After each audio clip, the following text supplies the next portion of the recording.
Hey, what's up? This is Odolena from Odolena Digital. Welcome to my channel. For those of you who are new here, please be sure to subscribe. Every Sunday I post a new video about my favorite books, as well as courses, education, online marketing and advertising. I work for Google, but everything that I share here is my own personal opinion and perspective of things. Welcome to the new subscribers who joined over this week. I think about 40 people joined now. Please explore the rest of the videos. Today I'm going to talk about a book which I just started reading, but I'm really fond of and keen to talk about, and it's called The Laws of Human Nature by Robert Greene. I really love Robert Greene. He's one of my favorite writers, and I did video reviews of two of his other books, the 48 Laws of Power, as well as Mastery. You can check the book reviews here. And today I'm going to talk about this book, which is, let's say, a follow-up, one of the newest books. It's from last year, from 2019, about the laws of human nature, which can really help you understand what is going on, let's say, within the world that we are living, as well as about your own personal nature. So the book talks about that no matter how smart we are, let's say maybe you're this great software engineer or great scientist, and he gives example with one of the greatest scientists, Isak Newton, you still subject to human nature. So in the case of Isak Newton, the discoverer of gravity and many other amazing scientific discoveries about astronomy, he fell a victim of one of the earliest Ponzi schemes in the London stock market in the 18th century. And he lost his life savings within the scheme. After that, which he bitterly said that he understands everything about the sky, the celestial bodies and the planets, but he still finds it really difficult to understand the nature of human beings.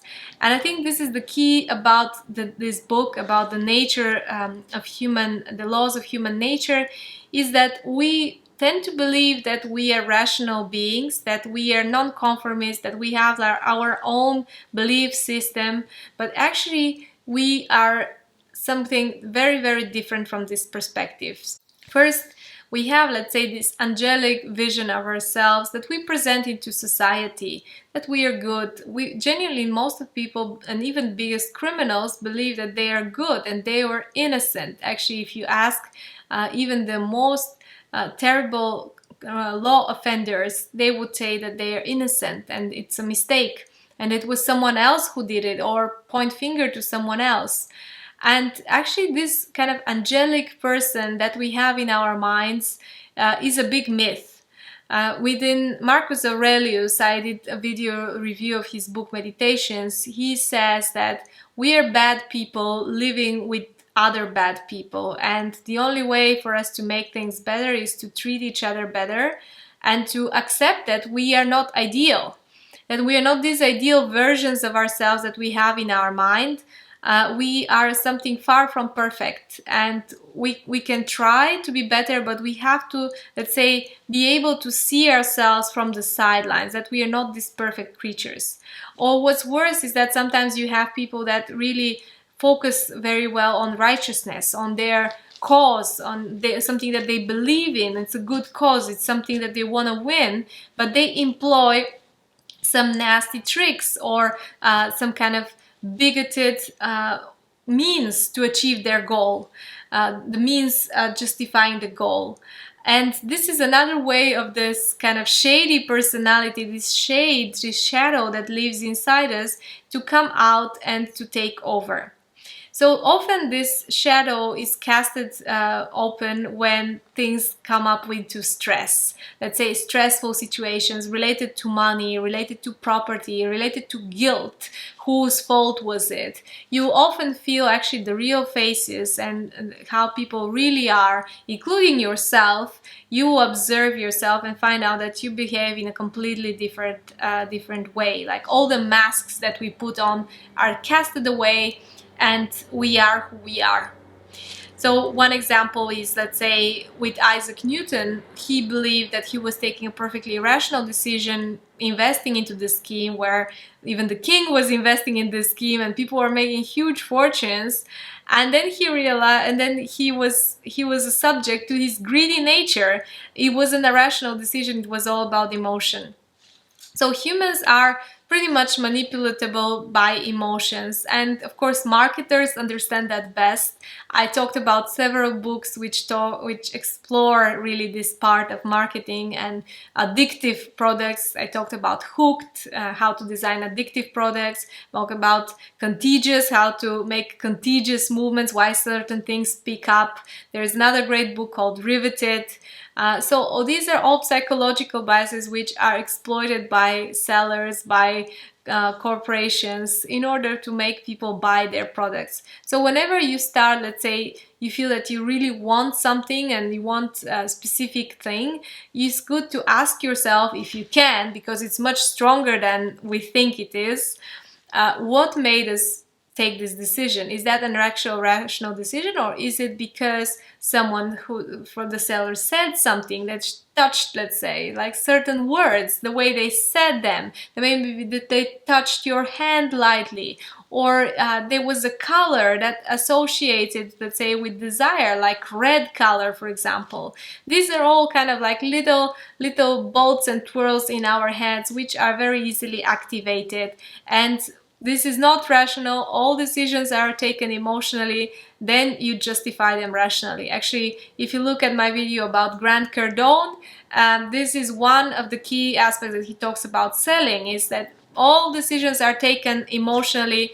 The role of the salesperson is to help the person to justify, rationalize this decision in order for it to make sense for them. Robert Greene talks about narcissism, that a lot of us are subject to narcissism or self-love, and this is again related to this idealized version of ourselves that we are showing into society. Let's say we very much are attracted by people who are like us. You see very often couples, very similar people attracted to each other. Or he talks about social media. Let's say it's a perfect field for narcissists because they tend to be more charismatic, because they're used to attracting attention, they desire attracting attention.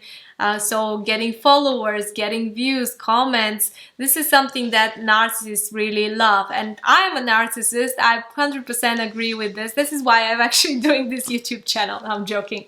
I mean, to some extent, I do feel the satisfaction of doing YouTube content is because of my narcissistic nature, which all of us have narcissistic nature. It's not, nobody is born selfless and like not loving attention. I think that's in general, like even people who say they don't like attention actually like attention and attract attention by saying that they don't want it. It's kind of a twisted journey that's going in our heads. But we have to accept the fact that we are narcissistic, we are attracted to a narcissist, and we tend to gravitate towards these people. And very often narcissists tend to do very well into our society because they have this charisma and ability to attract people towards their personality.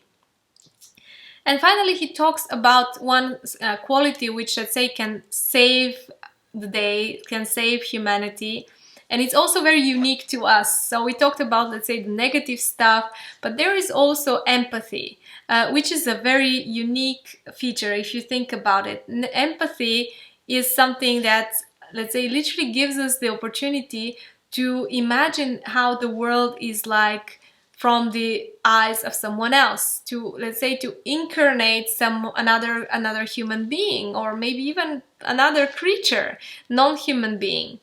And empathy is actually the solution which can help us to balance the narcissism. So this great power is kind of balanced by our ability to empathize. And here he gives an example, which is, I say, a classical example of an empathic leader, and this is Sir Ernest Shackleton. He was the great British explorer of the Antarctic, of the South Pole, and he gives an example where the Shackleton expedition was in real danger, that they were trapped in the middle of the winter in ice floe. It was very difficult for them to connect to any help. They were pretty much in a desperate situation. And they had to last into this situation for months until they are able to actually call for help. So Shackleton understood that it all depends on emotions and personalities now. So the fact is that they are able to sustain. Let's say he knows very well the climate and what it takes to make a successful exhibition, but also he knew very well human nature. So for him, it was very important to keep the spirit of people around him and to make sure that he himself is not emotionally affected by the situation, let's say by others. So if they start demanding things from him, he might be emotionally swayed, and they might all of them die because of this. So what he did was he was very carefully examining how the spirit of every individual in his crew was. So he would speak in one way to the carpenter, who was a bit of a lower class, in a different way to the artist, the photographer, and he kind of talking to individually to each of the team members and kind of trying to empathize, to understand exactly what their state is, how they think about the world, helped a lot to the expedition and the people in the expedition to survive and to keep their spirit up. They even organized soccer games on the ice. Like, he was doing all kind of things to keep their spirits up. And finally they were able to reach help, and actually all of the members of the expedition were saved, which is remarkable. So these are some of the finds of the book so far from what I have read. Thank you so much for watching. I might actually make another video about this book because there's so much cool information there. Thanks a lot for those who subscribe to this channel. Please keep checking. I will share a new video next week. Hit the notification button so that you know when I'm sharing a new post. And until then, I wish you have a great rest of the week.